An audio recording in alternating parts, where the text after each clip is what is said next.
wazi. Hey. Yes. Yeah.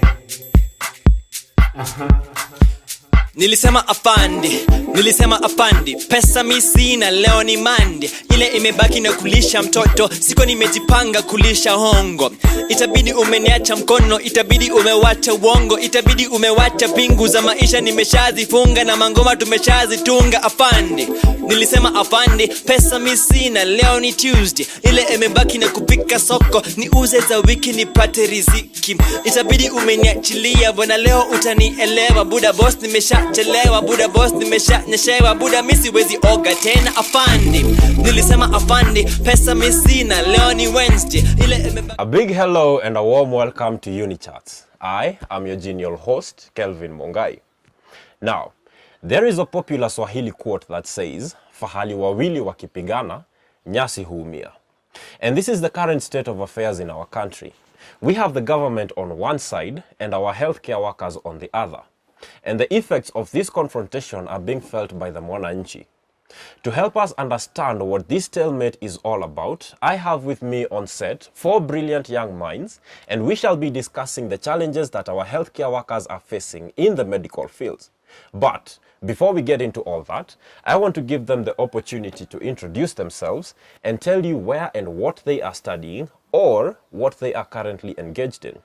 From my extreme left-hand side, please. Hello, my name is Salome Kangede. I recently graduated in Political Science and Public Administration.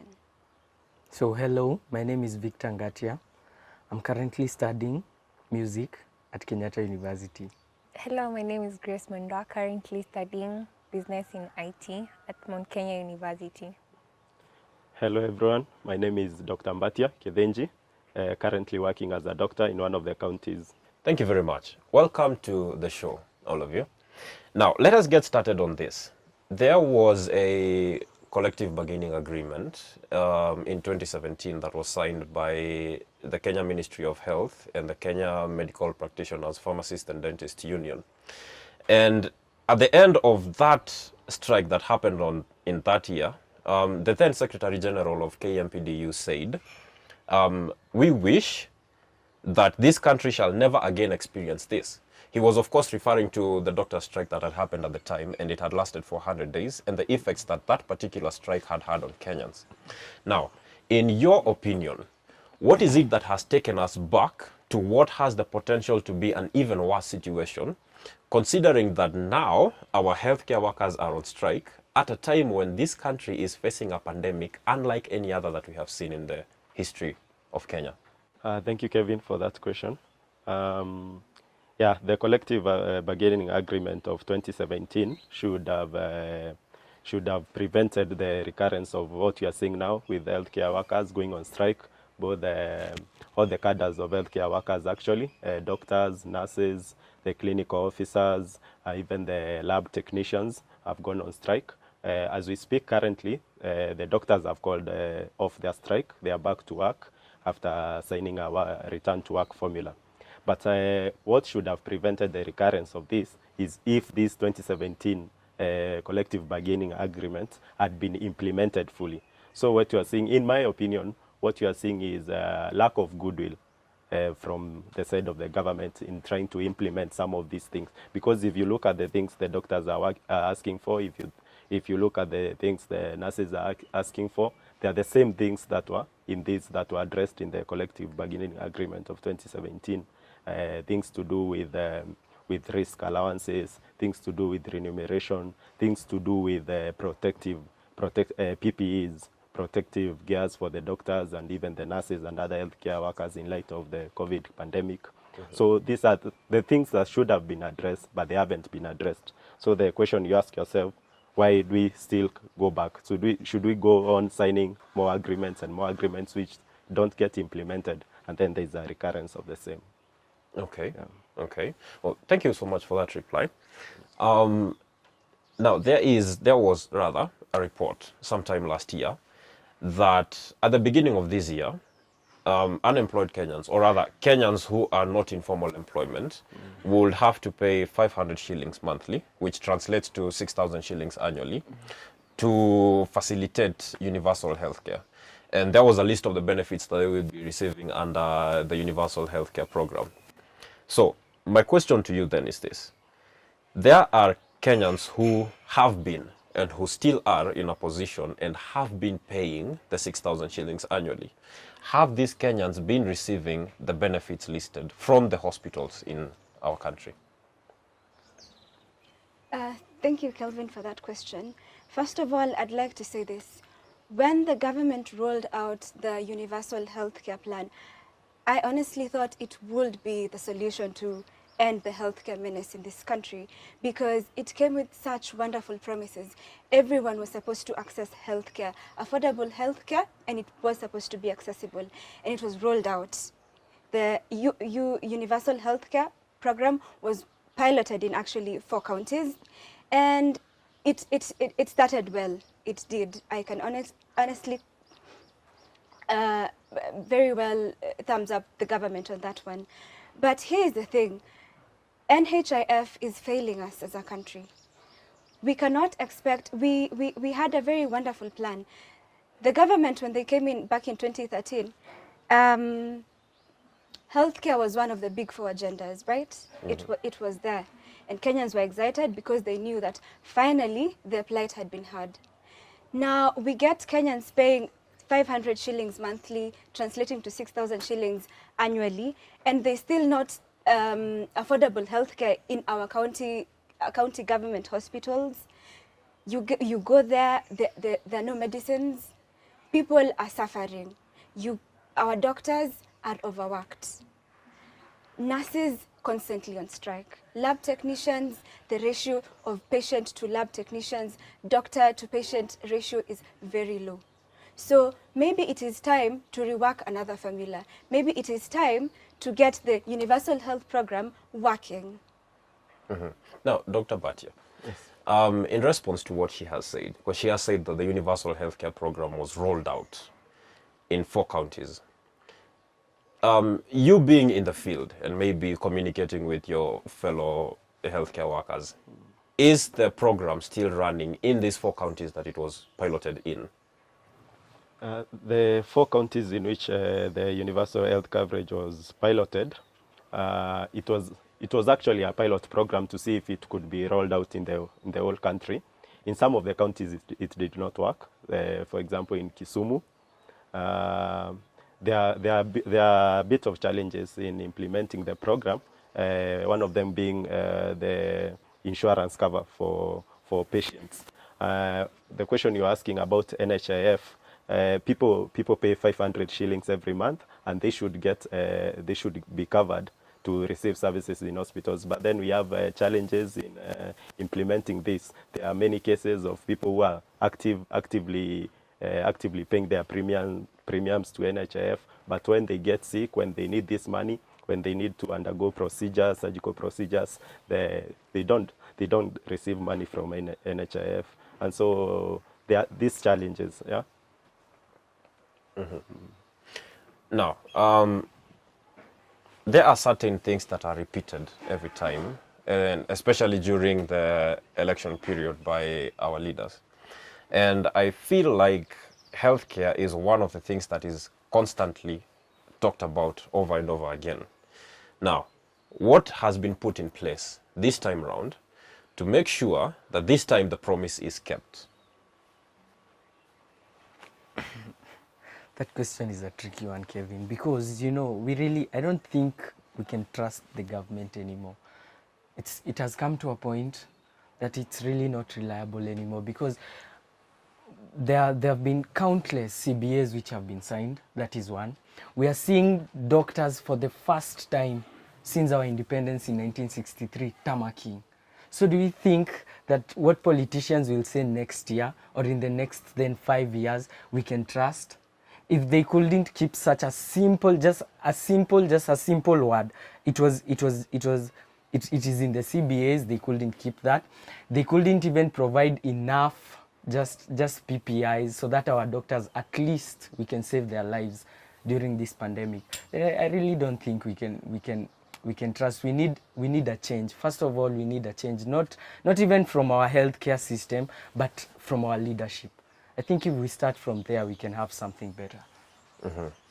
So is it a general agreement that we have lost faith in the government in matters relating to solving the issues that are arising in our healthcare system? Not really. I think the problem, we have very good policymakers, because to start off, they're the ones who are making these CBAs and they're the ones who are agreeing to it. I think what needs to be addressed is the implementation part. That's where the problem really comes in. So something must be done. And talking of, sorry. Okay, but on that point of there are people who are, yes, we have really good policymakers. There's no question there. We also have really good people who are accepting to sign, but I really don't think that there should be use of force so that some of these things can be done. We don't need to force the government to take care of its own people. I think that's the first, that is why it is there. It is there to take care of its own citizens. It's there to take care of its people. It's not there to be forced to do its work. You cannot be, it's just... I will disagree to agree with Victor. Here's the thing. Healthcare has been one of those major issues since independence. We had education, healthcare, from the very beginning, and politicians have always, in every political manifesto you will see, healthcare is addressed. We will build more hospitals. Our counties will be, our county hospitals will be equipped. All these promises, we have had them after every 5-year cycle. I think it is time to shift the responsibility, the healthcare responsibility of this country from the government. Because let the politicians, I think it is high time for we leave the politicians to politic and we handle the issues of healthcare in this country. Maybe it is high time to have a health commission in this country. It has been a discussion, it has been on the works for long. Maybe it is actually time for us to implement the health commission, make sure that we hold the government accountable. Now, maybe to add on to that, what you are seeing is lack of goodwill from some quarters, because as she said, some of these agreements are signed and the policymakers come up with very good policies, but these policies don't get implemented. So what you are seeing is lack of goodwill from some quarters. And with the devolution of health, now we are seeing this back and forth from the national government and the county governments. The county governments, just to add on to that, devolution of healthcare wasn't entirely a bad thing. It's a good thing. So you are seeing now hospitals in the counties, in the bundos there. You are seeing hospitals which are equipped. You are seeing healthcare workers working there. But now the problem comes in when it comes to the human resource part. And so to support what she said, maybe we need a health service commission where we can manage the human resource element of healthcare nationally or centrally, and then the healthcare workers can be distributed to the counties, because that's where the issues comes all the time. Strikes after strike after strike, yeah. And what you are talking about essential services. There are people who are being denied essential services as we speak. If there are people who are losing lives, we are talking about lives. Yeah, so something has to be done, and we pay taxes. People pay taxes to receive these services. Yeah, so we can't say we are losing faith in the government. We have a right. We have a right to receive healthcare. It's an inherent right in everyone to receive good healthcare. Yeah. Now, talking about rights, in Article 41 of the Constitution, there is highlighted that each and every worker in the country of Kenya has the right to go on strike. But the last time that the doctors went on strike, that was in 2017, the strike was criminalized and a few doctors were even jailed. So this time, were there reports of doctors being jailed? Was this very previous strike criminalized? Maybe there's no doctor that was jailed this time, but then there's recurrence of the same tactics authorities are using. Intimidation. There's intimidation of healthcare workers. I was reading a paper dated February 2021 of this year, where someone was analyzing the healthcare crisis in Kenya compared to South Africa. I'm not a lawyer, but you see there are legal lacunas in protecting some of these strikes, because what especially the county authorities do, they want to phase out the permanent workers. They use intimidation. They are healthcare workers who are employed on short-term contracts. This is to maintain them on a tight leash so that they don't keep on striking. And you see, it's the right of, as you said, Article 41, everyone has a right to strike. Even without an union, any worker, as long as you give a notice to your employer, you have a right to strike. But then you see the abuse of these rights. And so from this paper, what they were saying, the Labor Relations Act of 2007, there are gaps in protecting these strikes, because what you are talking about are essential services. So how does an essential worker strike? How do you go on strike? How do you protect, make sure that this strike is protected? And also, on the other hand, you can't deny these workers the freedom to strike when they have grievances, because now that would mean a right is being denied. Yeah. So I think there are legal issues which also need to be addressed, and at the same time, we need goodwill from the authorities also. Okay. Yeah. Then there are, in the same article, it is highlighted that there are several fair labor practices that workers are entitled to. So just enlighten us on some of these fair labor practices that our doctors and healthcare workers are entitled to. Like any other healthcare worker, like any other workers, that is, healthcare workers are also entitled to rights. As we said, you have a right for fair remuneration. Yeah, there is a right to be covered from the risk. As you know, there are risks that these workers are exposed to, doctors, nurses, actually all the cadres in healthcare. So you have a right to be protected, to work in a fair environment. There is the right of not being arbitrarily dismissed from work, as I think everyone has seen that happening. When people go on strike, they are dismissed, they receive dismissal letters. It has even gone to the extent of people being evicted from their premises without notice, just to intimidate them. There are reports in some counties where I think I raised that point, where healthcare workers go on strike because they are on permanent basis. When they come back, they receive dismissal letters, just because some of those counties want to employ healthcare workers on short-term basis, on contractual basis. But you see also there are limits to how long you can be employed on contract basis. Yeah. No. I think there are also some of the fair practices that are just human to begin with. Because in the recent pandemic, we have seen many doctors lose their lives. How do we ensure that them being, for example, the breadwinners, sole breadwinners in their families, how do we ensure that their families are compensated? How do we ensure that they're well covered?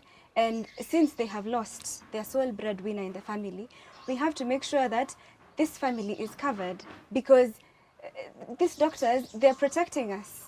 We have our lives in their hands. Right. Now, what you have heard so far is just the tip of the iceberg. There will be so much more coming to you after this short break.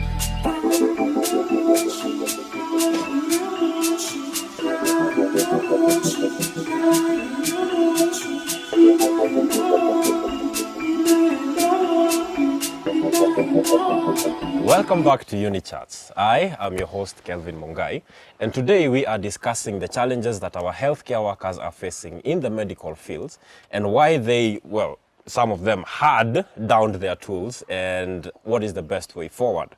Now, before we went on break, we were talking about the rights, or rather the fair labor practices that our healthcare workers are entitled to. And you had highlight provisions for doctors. Are these the same provisions for the other healthcare workers? The other healthcare workers being lab technicians, clinicians, pharmacists, and nurses? Yeah, actually, these provisions cut across all the healthcare cadres. One of the rights maybe I didn't mention, and which we see being abused currently, is the right to be in a union and to be represented in a union. We are seeing a case where, because of devolution of healthcare, where healthcare workers, doctors, nurses, are negotiating for their rights through their unions, but then the counties try to isolate them within the counties and dismiss them from within the counties, were disregarding the national representation. We saw that with the nurses, we saw that with the clinical officers, and sometimes even the doctors. So this is a way of intimidation, a way of making sure these doctors are powerless, they are not represented within or by an union. And so these are some of the rights that are being abused. Now, I think it's becoming quite clear from our doctor on set that there are so many rights for our healthcare workers that are constantly either abused or suspended. So is there anything, or is there any place, or is there any step that any healthcare worker in the field who feels like his or her rights are being abused or neglected can do to seek justice? Yes, I think there's always a way out for anyone. That is, there's always a way out because we are not living in a dictatorship. So the simple fact that we are really not living in a dictatorship, there's always a way out. So that's why we are seeing them taking matters into their own hands and striking and actually just downing their tools. It is a sort of a way out. But I have a problem with what is happening, and this is my problem, I would like to add, because there's something that's happening. When the doctors down their tool, there arises sides. Because let me explain what I'm saying. Let me just expound. And these are the sides that I'm talking about. When the doctors tend to strike, there arises sides. People start taking sides. The citizens start taking sides, and these are the sides. First, it is the side of the government. The government, which actually says that it is being blackmailed by the doctors. That is one side. The second side is where you find the citizens are actually taking the side of the doctors and saying these are people too who need to be heard and who need to be listened to. And the third side, which is a very I don't know what I'll say about it, but it's a side that is very conservative, and this is the side. The people who think that the doctors are downing tools, meaning they are letting people die, and they should not do that morally. It is wrong. Then now there arises the question, then now how do we go around all this? Because you cannot say I'm supporting the government. People will start telling you, oh, where you are, I don't know, you don't even understand what is happening. When you say, I think the doctors are right, and then they ask you, what about the person who's dying because the doctor is not there? I think there's these issues, and they need to be handled because we need to stop the strikes. I think we can all agree on that. Yes, we do. We do agree on the cessation of the strikes to the doctors and our healthcare workers, because we all want quality healthcare, and that can only come from our healthcare workers. But my question is this: what avenues, being a citizen of Kenya, what avenues do you know about that the doctors can use to get their rights, to get justice for their rights that are being either suspended or just blatantly denied? Well, my ignorance in that sector is top-notch, but I'd like to believe there are court systems, just the norm that is in our country. Walk to court, claim your rights, because if you don't, they're not given to you as your rights. You have to claim them. Mm-hmm. Yeah. Allow me to add on that. As a country, we can all agree we are in a period of constitutional reform, so to say. But if we are going to have all these things amended in the constitution, then maybe this should be part of it. Maybe we should be specific on our labor laws. Maybe we should go to the specific professionals, healthcare, our teachers. They are constantly on strike. So maybe we should be specific. The doctors should come to the table, tell us, what do you need for what reforms do you need in your labor laws? Where do we need to adjust? Where do we need to implement? Where do we need to have new policies? Okay. Maybe to add on to that, the point they are raising is actually a very important point, and it's that point of the legal inadequacies to protect these strikes. Like I mentioned earlier, that Labor Relations Act of 2007, there are these shortcomings. These are essential workers you are talking about. They need to go on strike to address some of their grievances. But also, there is the issue that these are essential workers. Their lives at stake. But then again, you can't deny them these rights. As we said earlier, even without being represented by an union, you have a right to go on strike. So I think, like they said, we can take advantage of this constitutional moment, maybe to come up with a Health Service Commission to include some of these laws in our constitution to protect our healthcare workers and preempt these strikes. We don't need to go on strike every time. Maybe these strikes can be preempted before they happen. Treat healthcare workers, treat essential workers as essential workers by preempting. Strikes are the last resort issue. Yeah. And is that how they've been used? As a last resort to solve the issues that healthcare workers deem to have been neglected? No, that's not what has been happening. From our setting, it would seem like it's the first resort. Actually, strikes are the first resort. But before you go to that, there's arbitration. There should be negotiation, but it doesn't happen in our setting. Well, I feel like in matters conflict resolution, because there is and there will. It's not the first conflict that exists between our government and our healthcare workers. But I feel that before either one of these two bodies decides to go at the neck of the other one, there should be some dialogue and some dialogue between the two parties, right? Yeah. Okay. Now, this question, I think, is open to all of us. We may have friends who are in the medical fields. And so I would want to get your honest opinion on this. First of all, maybe Dr. Mbati, with the devolution of healthcare, how are doctors allocated to which county they should go and work in? That's an interesting question, and thank you for that question. Someone mentioned about doctor stomaching. I think Victor mentioned we have, it's very sad, it's unfortunate that we have doctors currently who are jobless actually. We have jobless doctors in this country where we are not even near meeting the WHO recommendations of doctors to the population. We are not even near there, but we have jobless doctors. The question you're asking about how doctors get posted, when you get done with your medical school, you're posted for internship. We do balloting. There's something called balloting where there's a chance of getting to go wherever you want to go to do your internship for 1 year. But then after that, because of devolution, you have to apply for jobs to the counties or maybe to a private hospital. So at the moment, we don't talk about doctors being posted. We talk about doctors applying for jobs, and there are a lot of issues around that. Yeah, issues to do with corruption, nepotism, and what have you. And in a country where there's a severe shortage of doctors, it's a sad scenario. So the same challenges that face job seekers in these other industries also apply to our healthcare workers, despite the shortage that is very present. Exactly. Oh, that is saddening and shocking. But then we get to the question that I wanted to ask to the panel. You may have doctor friends or even maybe relatives who are in the medical field.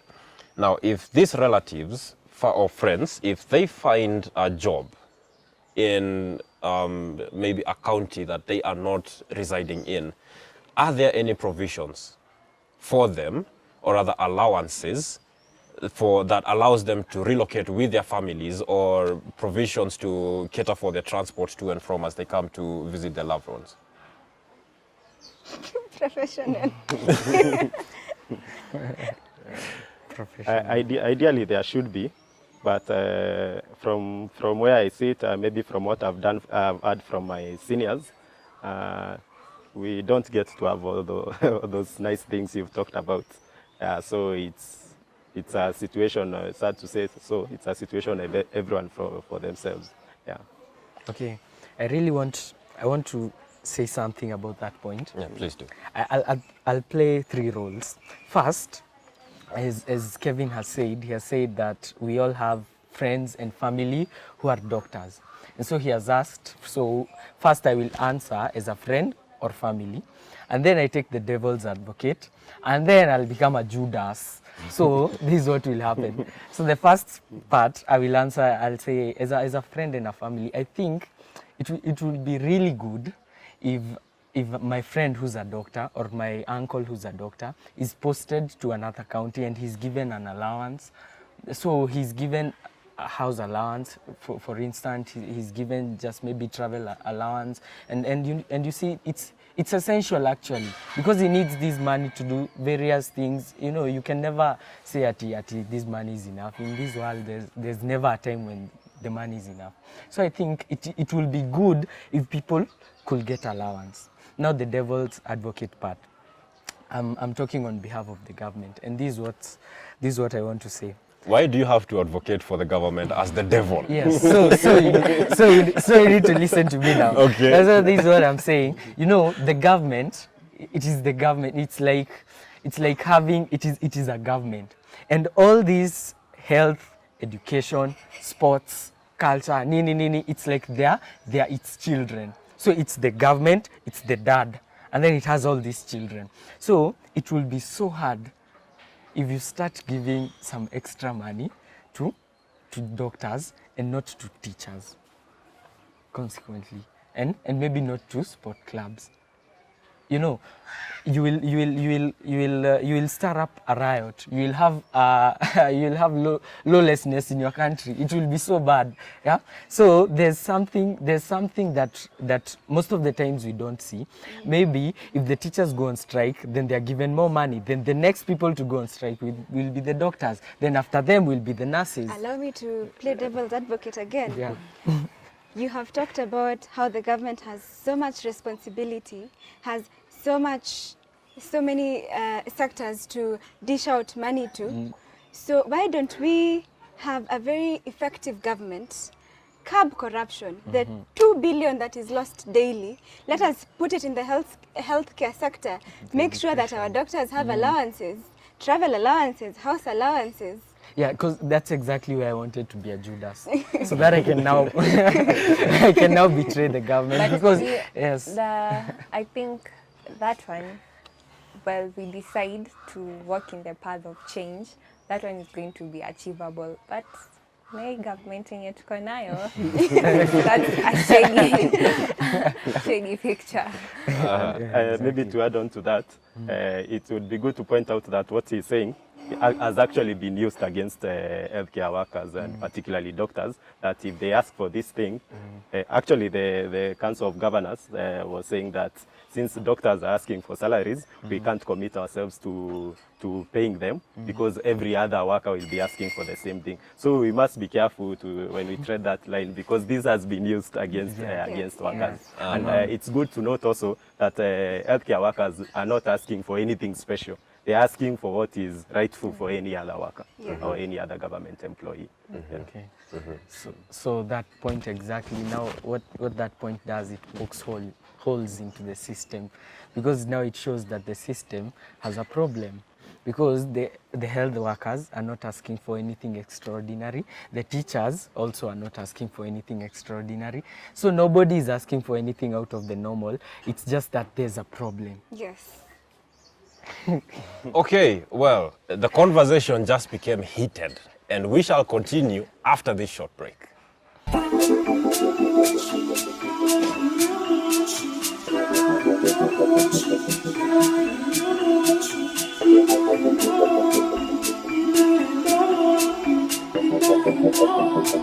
Welcome back to UNI-CHATS. Now, before we went on break, the conversation was getting heated, and we want to continue with the same heat. But let us take it up from here. The government, and this was something that was very, very publicized in the media, all countrywide. The government imported doctors from Cuba. And these doctors were receiving very, very generous amounts of money compared to our local doctors. Now, the excuse that was being given at the time was they have come to train us on their ways, and so they need to be rewarded in this manner. But here's my question. We know very well that local talent in any field in Kenya trained, educated in Kenya, is being sourced for in other first world countries such as the UK, such as Canada, such as the United States of America. So what is it about these Cuban doctors that makes the government see like the local labor can be unappreciated? Common Mananchi thoughts, I'll be thinking, well, this is a platform for people to benefit themselves. But looking closely and keenly, there's no reason to source other doctors from elsewhere. You'll see we have tarmacking doctors. Tarmacking doctors not working, and there is a deficiency with the laborers in the health sector. So some policy implementation is definitely wrong somewhere. Yeah. So then, do these Cuban doctors actually add any value to us? Maybe to add on what she said, when she talks about stomaching doctors, maybe someone else might think with the rate of unemployment in Kenya, why are we talking about doctors as if they are special? I would like to bring to your attention the cost implication of training a doctor. This is someone who has gone to school for so long. They actually take 6-7 years or more to complete medical school, just the undergraduate degree. There are the cost implications of that on the government, and these are our taxes. We are the ones who pay. It costs almost over 5 million to train one single doctor. So what are the cost implications to our economy when we have these doctors being trained, being supported by the government, then they don't employ them? Then they go ahead to import doctors from Cuba, who, in my own opinion, I'm still asking myself the same questions. Why do we have to import doctors from Cuba when we have our own doctors living to work in UK, to work in US, and in other countries, in South Africa, and all these other countries?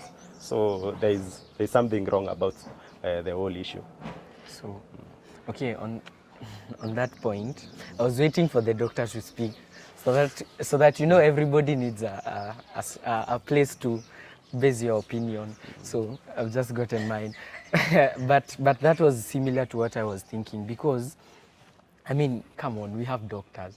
So if we could actually, if we are importing Cuban doctors, I'm not seeing such a big issue. Maybe they could help us in a place or two, but we should not like import a whole lot of them to come and replace our own staff, our own people for the job. Yeah, you know, that is exactly why we got independence in the first place, so that our own people could get these jobs, so that we could treat ourselves, so that we could better ourselves, not depend on other people who have benefited themselves in their own country. Now they are surplus doctors in Cuba, so now they're coming to Kenya to do their trade. I don't think it's really right. Again, devil's advocate. We have these doctors coming in, and they get better privileges than our doctors, our Kenyan doctors, our clinical officers and all that. Well, we will not deny the fact that we have our own doctors going out there, and they also get such privileges, right? They do. Yes. More than the local doctors there. Yeah. And So it's not, maybe we should use this as a learning platform. Maybe the government should use this as a chance to learn and make sure that this brain drain problem has to stop. Let us pay our doctors better. Let us make sure that our doctors here are well taken care of. Imagine getting a doctor from Cuba. Imagine the language barrier that was there before they could actually treat people. Why, if you're taking a Cuban doctor to Isiolo, why not take a doctor from Isiolo, employ them there, give them the same privileges that you would accord this Cuban doctor? Number one, there will be no language barrier. Number two, our people will be treated to the utmost because communication is perfect. Well, I do agree with all that. And let us just very quickly move on to the doctors that lost their lives in the line of duty as they catered for us during the COVID pandemic. From what you have heard, will there be any benefits accorded to their families, to the families that they left behind, to help them move on with the journey? The issue of compensation to families of doctors who lose their lives in the line of duty has been raised. And actually, we equate a doctor to a soldier. You are sending like when you started, you talked about there being a war. And we have our foot soldiers and the doctors, the healthcare workers, the nurses, the clinical officers, our soldiers in this field, in this battle.